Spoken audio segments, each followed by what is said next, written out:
Nothing Personal starts in 30 seconds.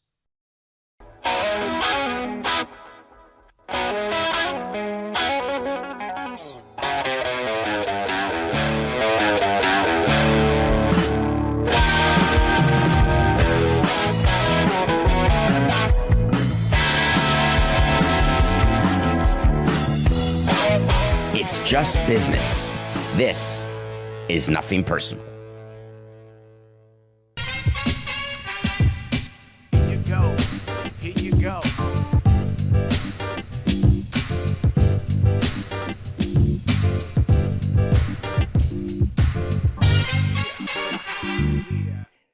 Energy.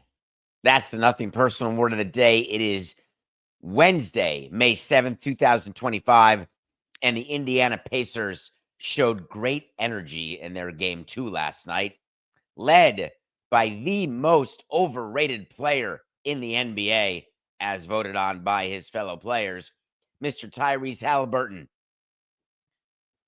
I could not get Coca, Sarah, anybody to love the double entendre of our word of the day as I do. But Haliburton, energy, company, anybody? I am still high from that game last night because I love watching history. I love watching a team go up 2-0 on the road, but that happens. It's happened, 45 times maybe. What I really love is a team coming back from down 7 in the final minute. The Pacers did just that. Flashbacks, Reggie Miller. I'm watching the game, and I'm watching the fact that it opens with Cleveland already down 1-0 at home. Heat fans despondent that they lost by 100 points over the last 2 games to the Cavaliers, but that's okay, because if you lose to a team that wins the finals, it means you can excuse your loss. That's always the philosophy that you want to have in the front office as a fan. That part makes no difference. No difference at all. But then Cleveland comes in, loses at home to Indiana, and the only one feeling good are Bucks fans. Then you get word that there's major injuries for the Cavaliers before game time, where 3 of their rotation guys are out, while one of them, Darius Garland, had missed game 1. The other 2, Defensive Player of the Year, Evan Mobley, and DeAndre Hunter, out. That's going to hurt the Cavs. The line moves. They're still favored. The Cavs come out behind Donovan Mitchell. Side note, Coca, when I was with my son in Salt Lake City to go skiing in Park City for a couple days, trying to be a father as best as possible, we stopped in Salt Lake City and went to a Jazz game. And then I bought, during the craze of NFTs, I bought a Donovan Mitchell digital card. I don't know where it is right now. I put some money in a digital bank. I literally don't know where it is or where the card is. But so I've been following with my son, Donovan Mitchell, and his career. So he goes to Cleveland. He's trying to carry the team on his back. He has a great game. He scored 48 points. He was lights out from the free throw line, like 17 of 21. And the Cavs build this lead. And you say, all right, the Cavs are going to win game 2. That's a pretty important win for them because you don't want to lose your first 2 at home. The Pacers are okay winning the first game on the road, not getting greedy, which I disagree with. Tyrese Haliburton, not used to playing without his dad there, hurts his left wrist during the game. He's writhing in pain, yada, yada, yada. Done. Game's over. All of a sudden, it's the 4th quarter, and they're down 14. And I'm just sort of starting to plan ahead for the Warriors TWolves game and thinking about the show today. And then Indiana hits some shots, and then Cleveland misses some shots, and then Cleveland looks like it's on its back heel, and then Indiana hits some more shots. But listen, they're down 7 with a minute to go. It's over. But then weird offensive fouls and weird rebounds and missed free throws and made threes. And all of a sudden, turnovers. Tyrese Haliburton has the ball as time is running out, and they're down 2 points. One of the things that you know that you've planned before the game with your players is, what do you do down 2 with the ball at the end of the game? Are you going for overtime or are you going for the win? People would tell you on the road, take the 3, go for the win. Old school at home, go for the tie, get it into overtime. Tyrese Haliburton does the normal Jalen Brunson move, not the crossover, leave the guy out of his shoes, but the move where you go in, you dribble twice into your defender, and then you step back behind the three-point line, you shoot, and Tyrese Haliburton has this amazing rainbow jump shot. It almost looks like a set shot in a weird way. And swish goes through, and the Cleveland fans despondent beyond repair. The Pacers end up winning the game on that shot, 120-119. There was a second left. Indiana couldn't score. Cleveland couldn't score after that, so that's it. Indiana's up 2-0. And what I was thinking while watching that is, how often can a team do this? Because Indianapolis had done that to the Bucks. The day, Coca, I was at the Knick game with Chris Mad Dog Russo. We weren't together, but we sat right next to each other. What day was that? I'm going to say it was game 5 of the first round, which would have been on a Tuesday. So I'm going to say 8 days ago, were I to fashion a guess. The Knicks beat the Pistons in the Knicks lost to the Pistons in game 5 at the Garden. On that night, the Bucks lost to the Pacers after being up by 7 or 8 points, and the Pacers went on this run to close out the series. So Coca and our crack team of researchers came up with this. Since 1997-98, playoff teams are 3 and 1,640 when trailing by 7 points in the final minute of the fourth quarter or overtime. That means only 3 times when you're down 7 with a minute to go will you come back in the playoffs. Guess what? The last 8 days, we've seen 2 of them. And it's 2025. We're going back 28 seasons of playoffs. And we've seen 66% of the times that a team can come back the way the Pacers have done twice. It's done. I don't want to get too emotional for my friends in Cleveland, but to tell you that the Pacers are going to the conference finals, they're not going to lose 4 out of the next 5 games. It's simply not going to happen. So, what does it actually mean? It means that Cleveland, as the number 1 seed, goes home. They reevaluate, take a look at their team, figure out, is it enough to have Mitchell and Mobley? And Garland, who couldn't play, is that threesome enough? What do you do to your roster? Meanwhile, it's a series of crazy events. And is it smart as a team or as a front office to actually change the course of your plan because weird things happen? Which brings me to an important part of being the president of a team or a GM, is trying to separate the mystique from the reality, trying to exit and not have the noise of the media or the fan base impact what you do. Because Cleveland loses in the second round as the 1 seed, it's a huge disappointment, to say the least.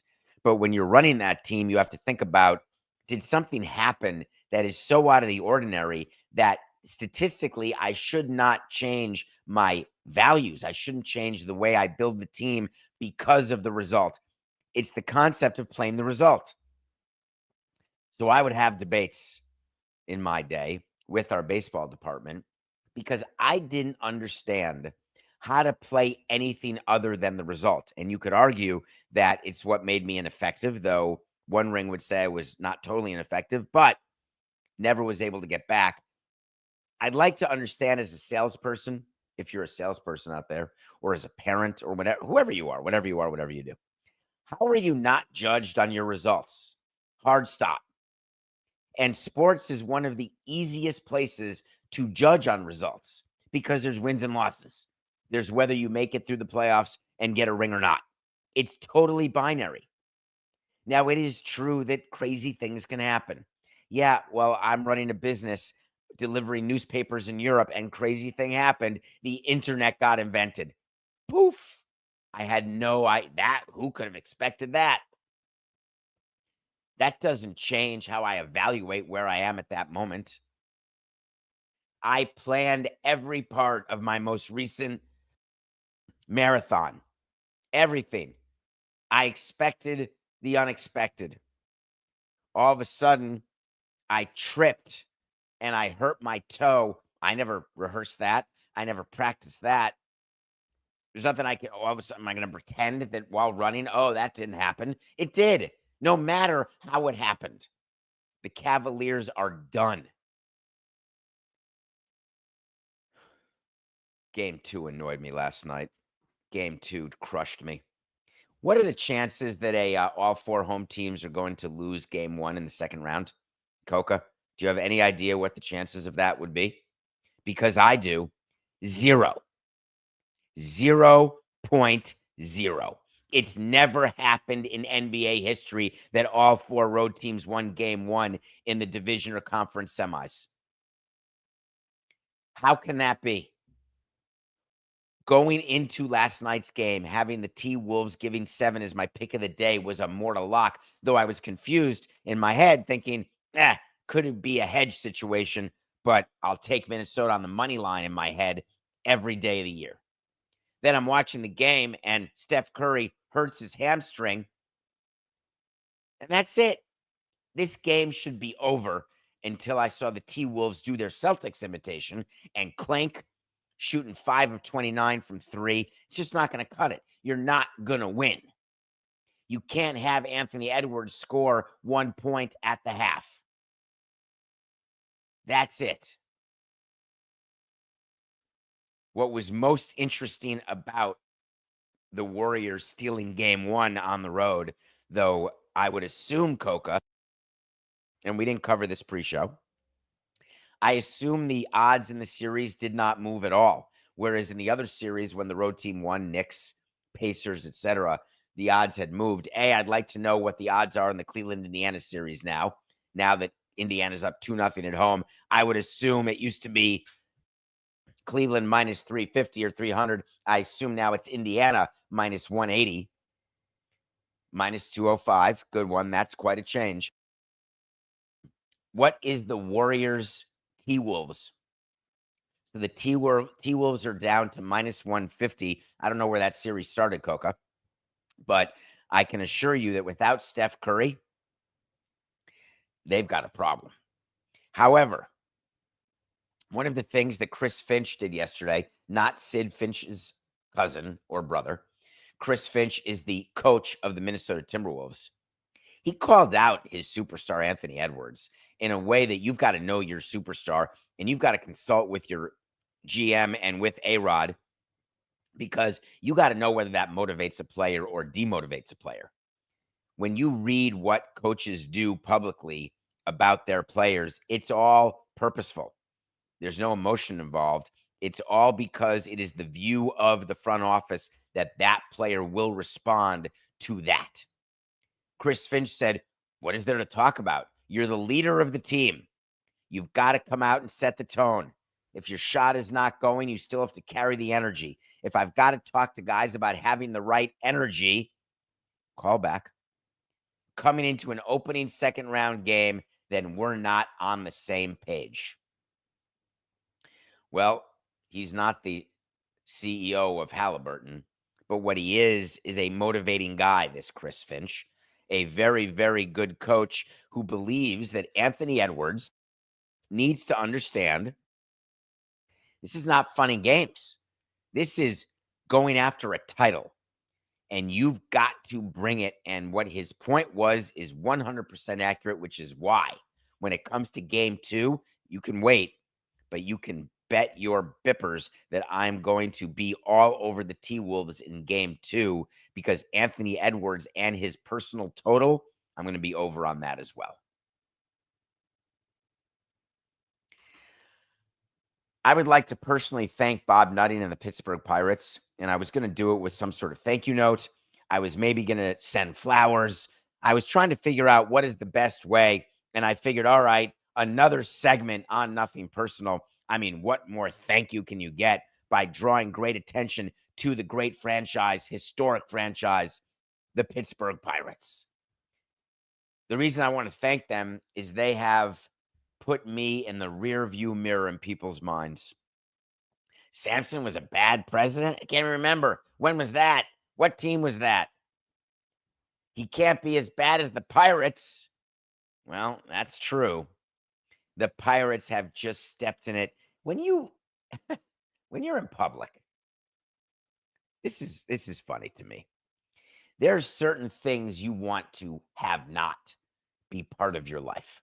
You don't want negative things written about you, but you recognize that there will be. But then you want to understand that what's written about you that's negative is sort of just people speculating, people being jealous. You can dismiss it so many ways in order to keep your thick skin.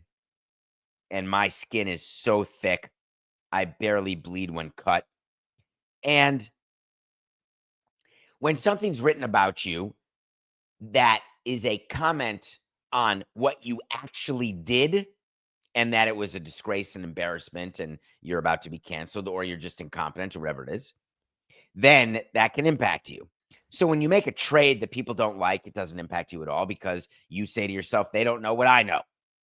When you make a trade that still ends up bad, you say, hey, you weren't in the position I was in when I made the trade. Comment about your physical stature. All of that is nonsense. All of it. You stink. Normal. Fine.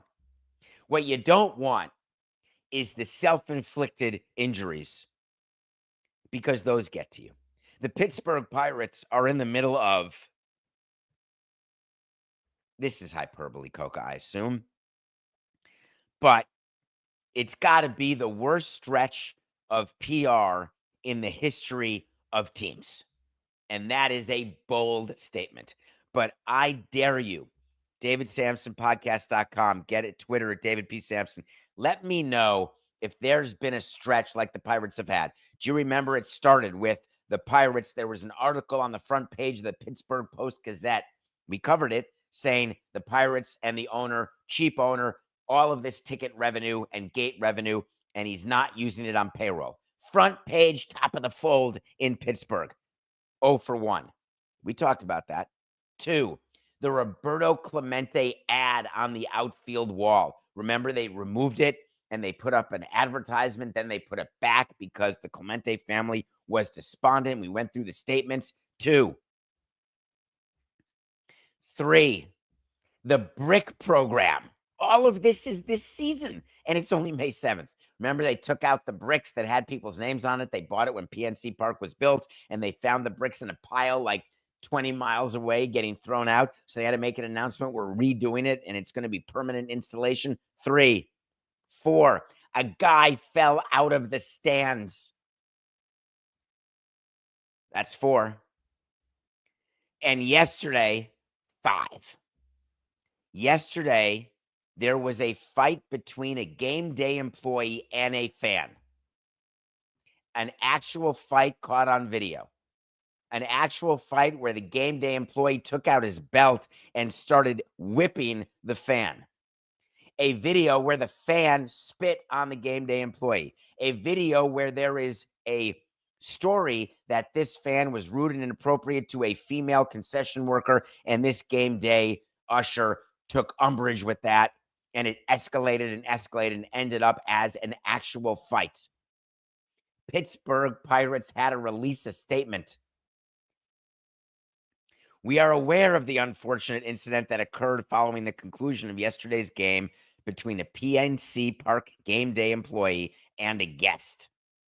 The employee's behavior was entirely unacceptable, and he was immediately suspended. The incident is currently under further investigation.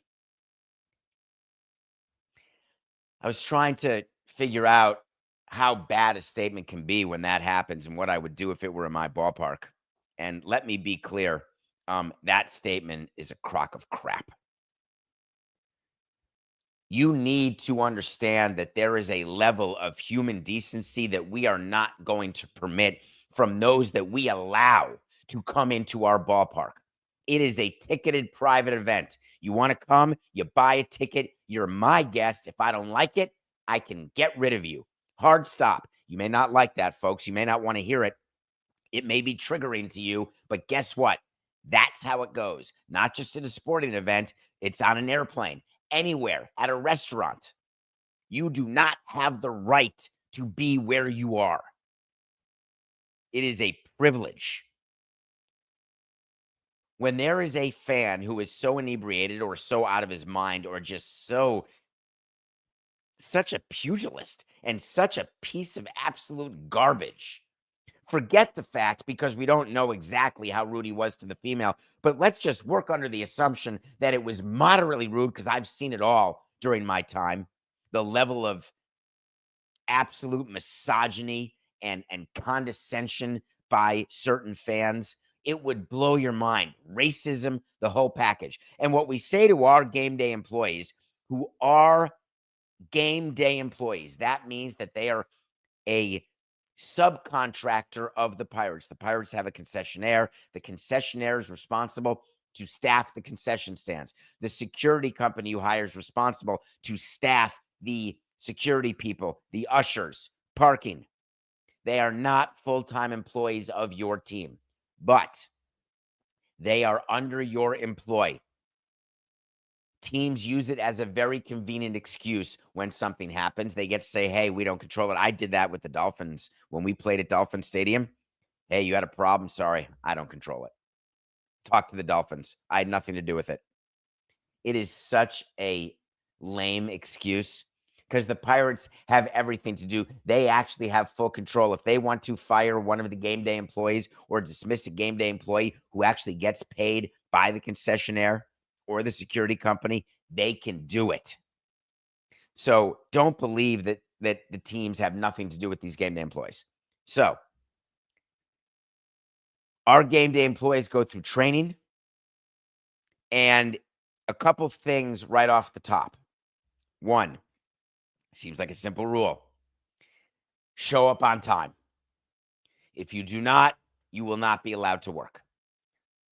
That's a rule. There's a call time depending on when a game starts. The call time is a couple hours before to get your kitchen ready, your concession stand ready, to get your area ready, whatever the case is. Call time. Show up. If you clock in after, there's a time clock.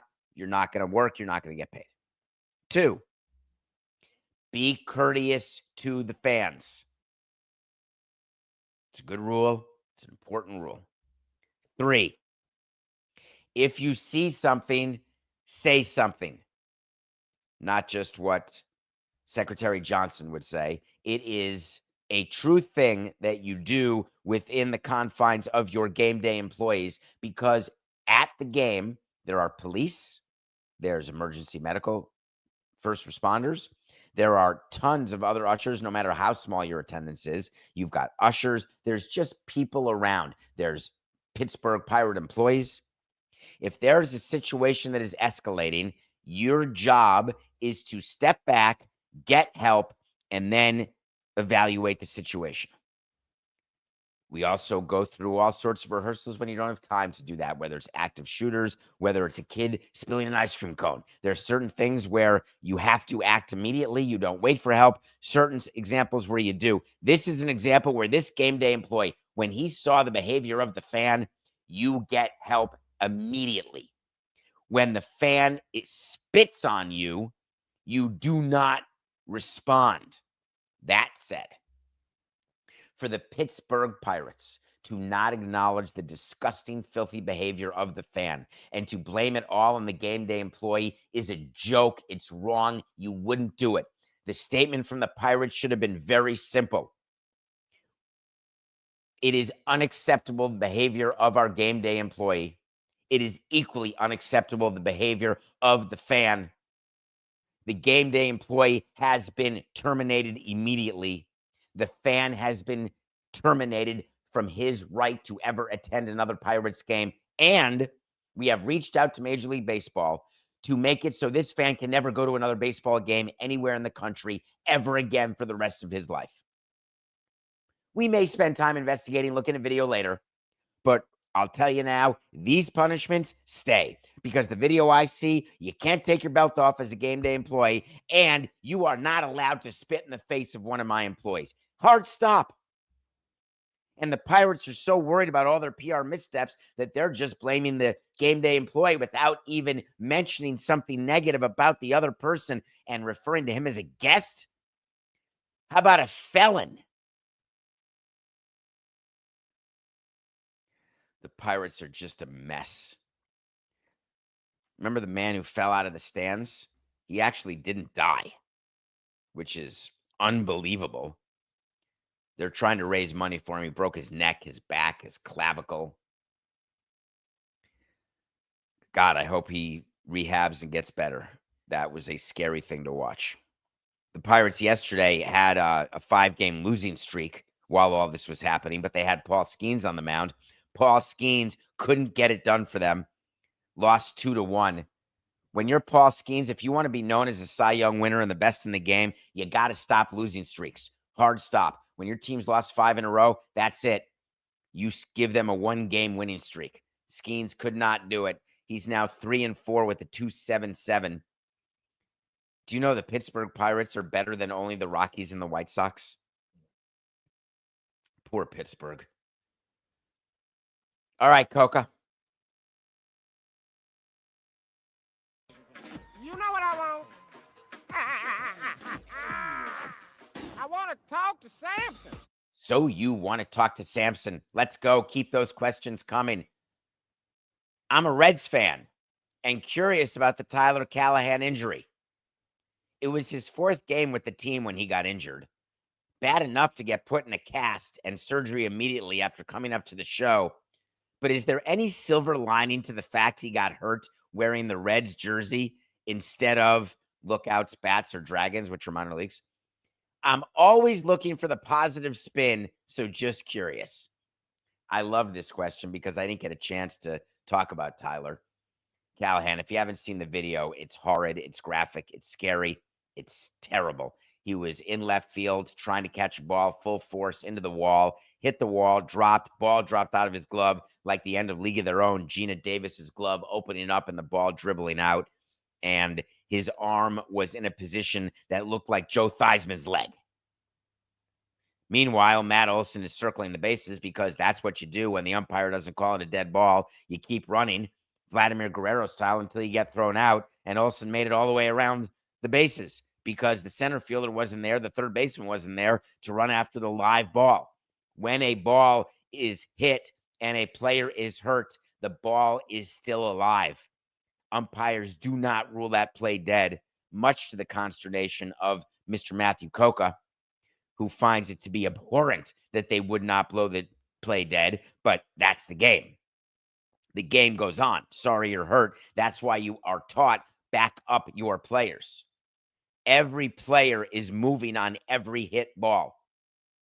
The center fielder on a fly ball to left field that's going foul, the center fielder is running toward left field foul line. That's the job. The third baseman goes halfway out, then comes back to be on third base. Shortstop over to be the cutoff man. There's a second baseman to second. First follows the runner as he's approaching second base. You're doing something. You remember my 9th grade English teacher, a guy named Harry Bald, when we played baseball, freshman baseball, we had to learn every scenario, what every person in the field is doing every time. You cannot be picking lettuce out of your teeth during the game. So Callahan gets hurt. Olson's rounding the bases. He leaves the game. And you want to know what the silver lining is? Well, I got one for you. He's on the major league injury list. He's getting service time for every day he's hurt. He is building himself toward free agency while not playing. Now, it stinks to be hurt, but there's only thing worse than being hurt at the big leagues is being hurt at the minor leagues when you're not getting any service time at all. It's why players who are being sent down will often say, wait a minute, you can't send me down. My shoulder hurts, my elbow hurts, my arm hurts, my hamstring hurts. You're not allowed to option a injured player, which is why when we option a player, we actually confirm with the doctor and the trainer, hey, this player has not been in the injury, in the trainer's room. This player has 0 injuries. We call the player in, we send him out, and that's the end of it. Many times that the player will come back and say, I was going to mention today, but I didn't get a chance to. My elbow. And before you know it, we have a grievance on our hands. Why? Because when you're in the big leagues, you're getting paid at least the minimum, like 760 or 780 grand. In the minor leagues, In the minor leagues, you're getting, 10 grand a month. It's a huge, huge difference. I would encourage everyone to get hurt in the big leagues, which is obviously what we get scared of all the time. I do appreciate that question. Silver lining. I bet you Tyler's thinking about that today. All right, Coca, let's take a break. When we come back, we need to talk about something that people are very confused about that's going on in Washington. And we're going to review the new Bill Murray movie. Did you know Bill Murray had a new movie? I watched it yesterday. We'll talk about it after the break.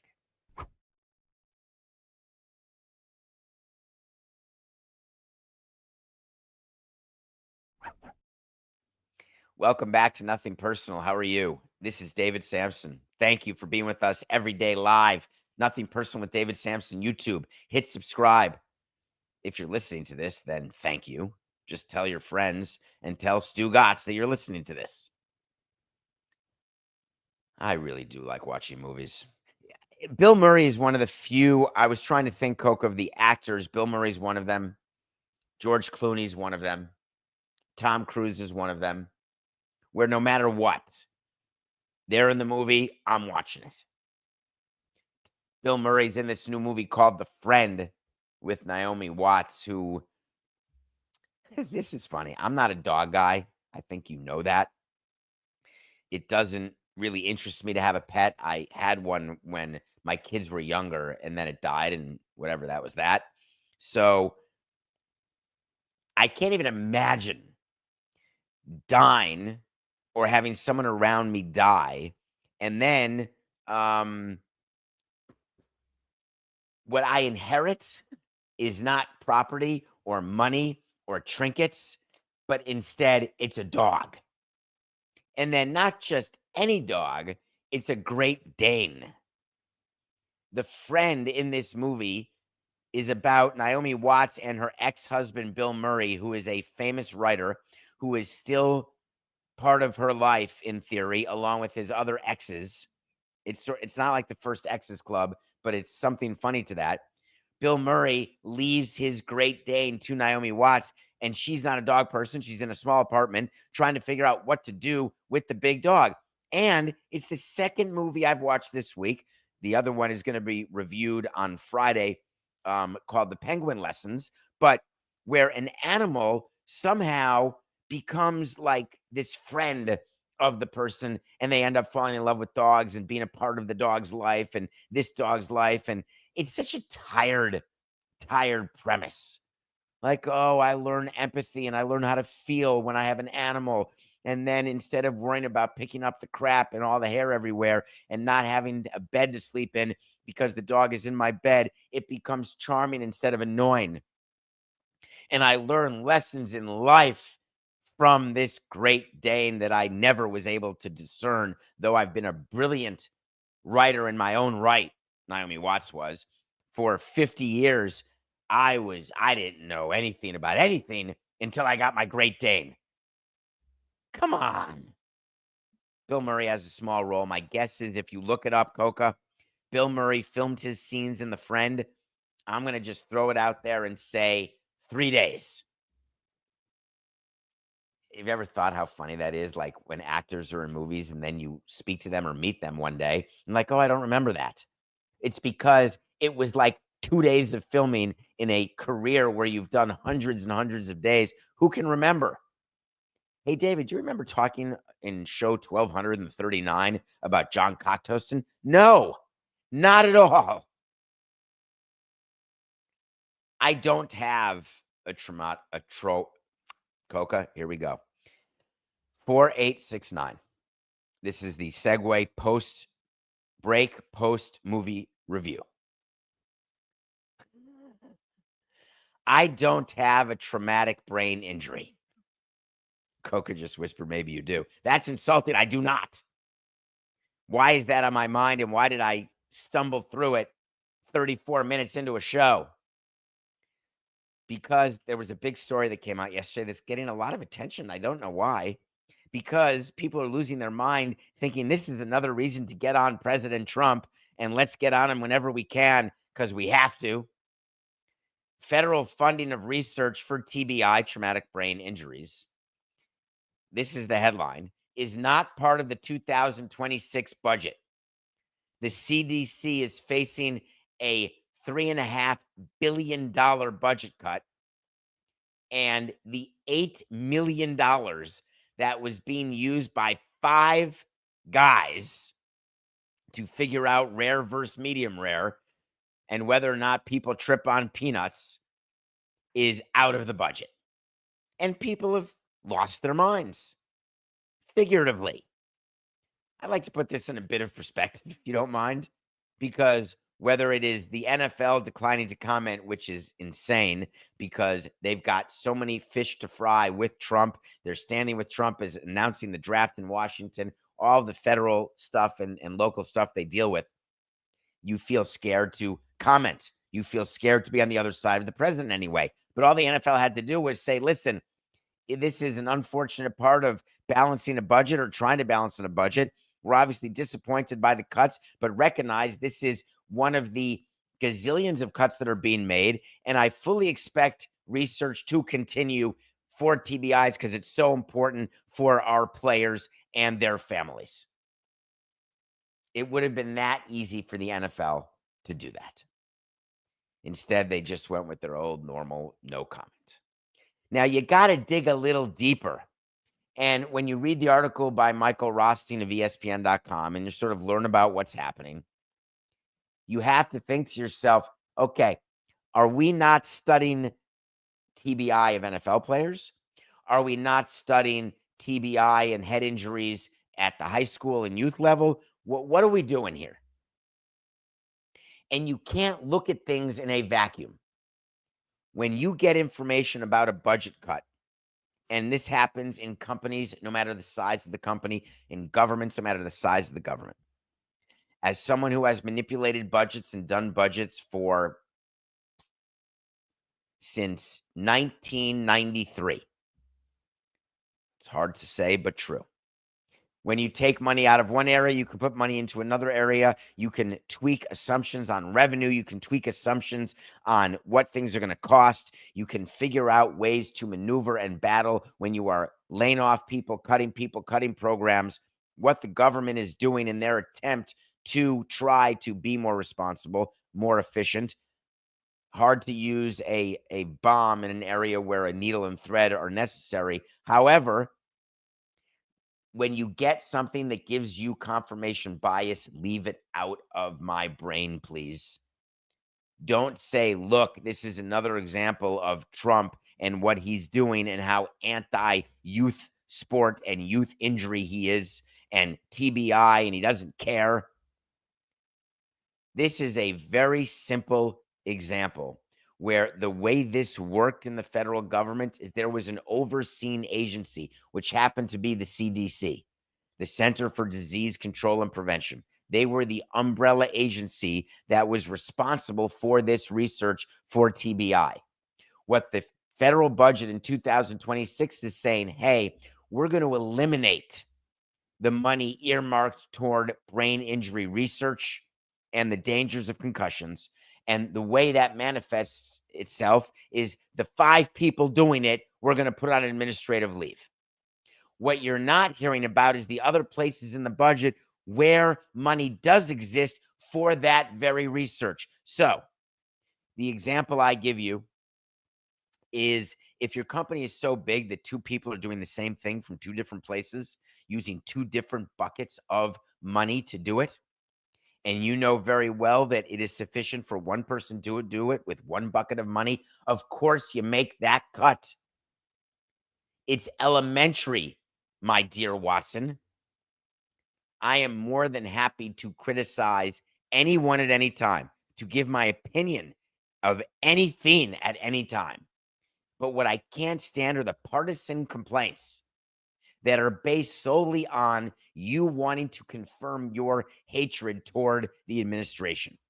Have the hatred if you choose, but do it with smarts, with information.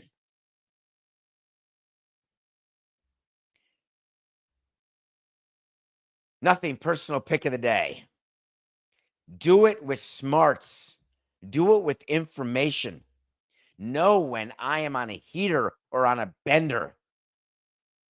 I am currently on a bender. I'm now 6 games under 500. Not only did the TWolves not cover against the Warriors, but they lost the game. The way I lost the baseball pick yesterday, I can barely talk about it, Coca. Do you know what happened in the Cubs-Giants game? Cubs were down the whole game against Verlander. The Cubs come back in the bottom of the ninth to tie. I'm feeling so good about myself. Goes into the 10th inning. You're at home. You feel the advantage as the home team in extra innings. It's been proven when the extra inning happened. The Cubs have Ryan Presley on the mound. The guy gave up 9 runs. 9 freaking runs in the top of the 10th. And the Cubs lost 14-5. So that's it. That's when you know you got a real problem. A real problem. So what do? You wipe off your blazer. Pat your forehead with a little more bronzer. And you say, Celtics minus 10.5 over Knicks and Fried and the Yankees minus 180 over Cease and the Padres. That's what you do. Now, why am I doing Celtics 10.5 over the Knicks when you think that must be insane? How could that be the line when the Knicks just won 108-105? The answer is that if the Celtics shoot 15 for 60 again, Coca, you can mark this down. I'd like you to mark it down as a wait to see, which is when we tell you something's going to happen. If it does, fine. If it doesn't, fine. The Boston Celtics will shoot greater than 40% from 3 tonight's game. I don't know what their season average was, so I don't know if I just said something epic or something ridiculous, because that's how our show works. When something comes in my head, there's like a moment from brain to mouth, and then poof, it's out there in the open. The Celtics may be like a 55% shooting team from 3, but I doubt it. They may be a 35% team from 3, but I doubt it. I think 40 is probably a great number. Coca? Celtics minus 10.5 with a wait to see that they will shoot more than 40% from 3. And if they do that tonight, they're going to win. As for the Yankees, let's talk about the Yankees for a minute. I was going to do a part of the show today on Aaron Judge and on the article I read in The Athletic yesterday about Aaron Judge being the best right-handed hitter in baseball. Jason Stark did it. Check it out in The Athletic. And then I saw that Max Fried is pitching, and I ended up changing my mind because I wanted to talk about Max Fried, who is 6-0 with like a 1 ERA for the Yankees. He has been a savior without Cole and Heel in the rotation. The Yankees, they won last night, but they are not by any stretch one of the best teams in baseball. May not even be the best team in the American League. But Max Fried is going to, if I had to bet, going to Atlanta. Did I get that wrong, Coca? Is the All-Star game in Atlanta this year, or was that last year? Have I missed a year? I can't remember. Wow, having one of those moments. It's in Atlanta. Thank you, Coca. Do we find out what the Celtics shoot from 3 during the course of a season yet? He's moved on, which means you're not getting the information. God, do I love working with Coca. Luckiest guy in the world. We're taking the Yankees. I don't know how many of you are going to watch the Knicks tonight. I will. I don't know how many of you are going to watch the Yankees tonight. Fewer of you will. A couple NBA games that we're going to watch, obviously. Some baseball. What I can't believe are some stats that came out yesterday about Caitlin Clark. I want to remind everyone, because it's been a hot second since I brought up Caitlin Clark. And I think I've discussed her on the Sporting Class. I think I've discussed her on this show, where she moves markets. And when you've got someone who moves markets, you have to pay attention to that person. You have to recognize how to exploit that person, how to, and I say that not with any sort of remorse or any sort of disgust. That's the job of a league. That's the job of the team that has the player. You do what you can to monetize and maximize the existence of that player, because things don't always last. Caitlin Clark starting year 2 of the WNBA season. Here we go. She had a preseason game against the Brazilian national team, and for crying out loud, Meatloaf, 1.3 million people watched it on ESPN. 1.3 million people. Let me put that in perspective, just between us. No NBA preseason game has had that audience in the last 7 years. Only 2 preseason games in the NBA have had that audience in the last 15 years. More people watched this preseason game than game 1 of last year's WNBA Finals. No MLB spring training game has ever come close. The most is when 912,000 people watched the Yankees-Phillies, and that was 20 years ago.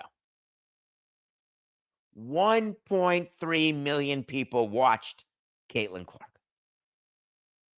It is impossible to have any other conclusion than you are dealing with a unicorn. And what the WNBA has tried to do is show that she's not that. They've tried to show that she has been the bridge over which the rest of the league will walk into greener pastures, into better TV deals, into a CBA that changes the life of all of the players in the league based on all the excitement and all of the revenue that is being generated by Caitlin Clark. And then you realize that without Caitlin Clark, numbers are good, numbers are improving, but not like this. And the danger when you're negotiating a CBA, which they are doing in the WNBA right now, is that if you think you're going to pull one over on Adam Silver and the NBA owners by using the Caitlin Clark narrative as a way to maneuver into a better financial situation for the league, you're barking up the wrong negotiating tree.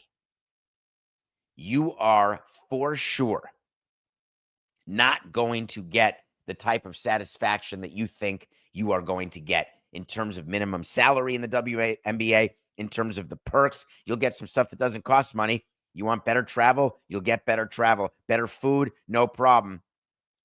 But when you talk about payroll, salaries, minimum, maximum, pension, retirement benefits, things that matter to the owners, you can't use Caitlin Clark for this. And I don't want to say that it is not a big deal what the WNBA and the improvements it's made, because they have. The regular season starts just a week from Friday. The Indiana Fever will be on. I assume, Coca, that when she's playing, it will be a nationally televised game almost every time. I assume they'll open the season, which Coca just whispered in my ear. He won't tell me the Celtics' 3-point field goal percentage for the season, but he will tell me that the Fever open the season on Saturday, May 17th at 3 p.m. Happy birthday, Mom. You can celebrate your birthday by watching Angel Reese against Caitlin Clark. 41 of their 44 regular season games, thank you, Coca, will be nationally televised in 2025. Think about that. That's the equivalent of, let's just say, 80 of 82. That's really a lot. In baseball, that'd be like if 140 of your games were on national television. It's a tremendous number, as it should be. Think about what the partners of the WNBA are thinking as they head into their season.